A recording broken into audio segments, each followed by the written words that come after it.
سوال نمبر 1، موت کے فرشتے کو تھپڑ کس نے مارا تھا؟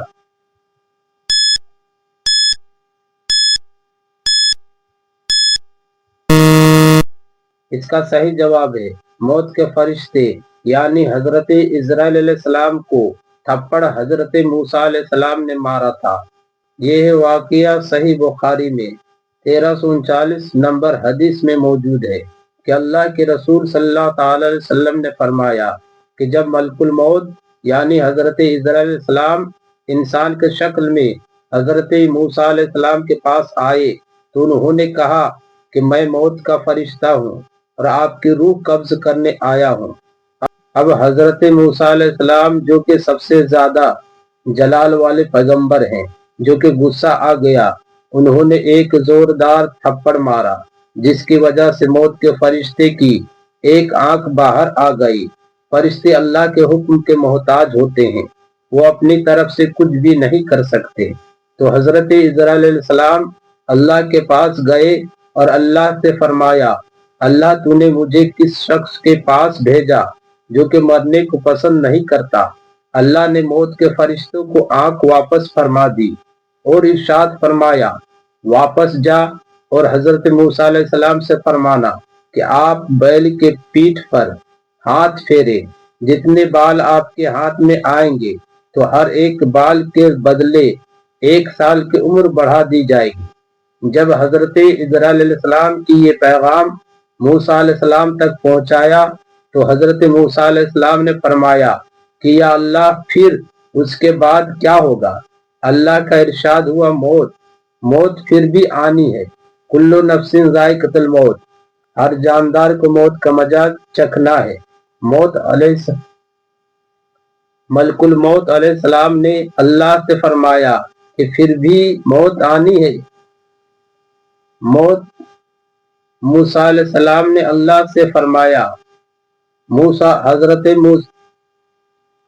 موسیٰ علیہ السلام نے اللہ سے فرمایا کہ پھر بھی موت آنی ہے، ابھی ہی کیوں نہ آ جائے۔ اتنا کہہ کر اللہ سے دعا کی کہ اللہ مجھے مسجد اقصی سے اتنا قریب کر دے کہ اگر وہاں سے کوئی پتھر بھی پھینکے تو میری قبر تک پہنچ جائے۔ تو اللہ نے ان کی یہ دعا قبول فرمائی۔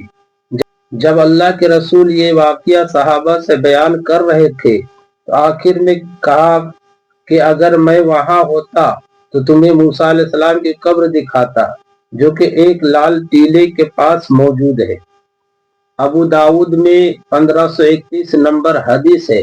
اللہ کے رسول صلی اللہ تعالی علیہ وسلم نے فرمایا کہ اللہ نے زمین پر انبیاء کرام کے جسم کو حرام کر دیا،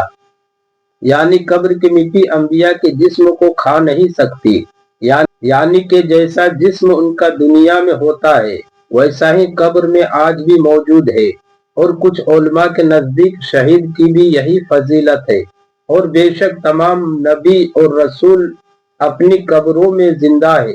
لیکن یہ زندگی دنیاوی زندگی نہیں بلکہ آخرت کی زندگی ہے اور عالم برزخ ہے، جیسے دنیا کی کوئی بھی آنکھ دیکھ نہیں سکتی۔ صحیح بخاری اور مسلم میں حدیث ہے کہ ہر نبی کو موت کے وقت اللہ کی طرف سے 2 باتوں میں سے ایک بات چننے کا حکم ہوتا ہے۔ جیسے موسیٰ علیہ السلام کو حکم ہوا کہ بیل کے پشت پر ہاتھ پھیر کر اپنی زندگی بڑھا سکتے ہیں، لیکن انہوں نے اسی وقت موت کو چنا۔ اسی طرح ہمارے نبی حضرت محمد صلی اللہ علیہ وسلم کو بھی 2 باتوں میں سے ایک کا حکم ہوا کہ اگر آپ چاہتے تو اپنی امت کے آخری وقت تک یعنی قیامت تک زندہ رہ سکتے تھے، لیکن آپ صلی اللہ تعالی علیہ وسلم نے بھی موت کو چنا۔ ہر نبی اپنی زندگی میں ایک دعا میں کچھ بھی مانگ سکتا ہے، جیسے سلیمان علیہ السلام نے اللہ سے مانگا کہ یا اللہ مجھے وہ مقام عطا فرما جو نہ کسی کو ملا اور نہ کسی کو ملے، تو اللہ نے ان کو جنات، انسان، پرندے، چرندے، ہوا، پانی کا بادشاہ بنایا۔ اسی طرح آپ صلی اللہ علیہ وسلم کے پاس بھی اللہ کی طرف سے ایک دعا کا موقع ملا، لیکن آپ صلی اللہ علیہ وسلم نے وہ دعا دنیا میں نہیں مانگی بلکہ آخرت میں اپنی امت کی شفاعت کے لیے باقی رکھی۔ حدیث میں ذکر ہے کہ اللہ کے رسول صلی اللہ علیہ وسلم نے فرمایا کہ میرے اللہ نے مجھے دو باتوں میں سے ایک بات کا حکم دیا، یا تو آدھی امت کو جنت میں داخل فرما دے یا پھر پوری امت کے لیے شفاعت کا موقع دے دے، اور میں نے پوری امت کی شفاعت کا موقع چن لیا تاکہ ہر امت اس دعا سے فائدہ اٹھا سکے۔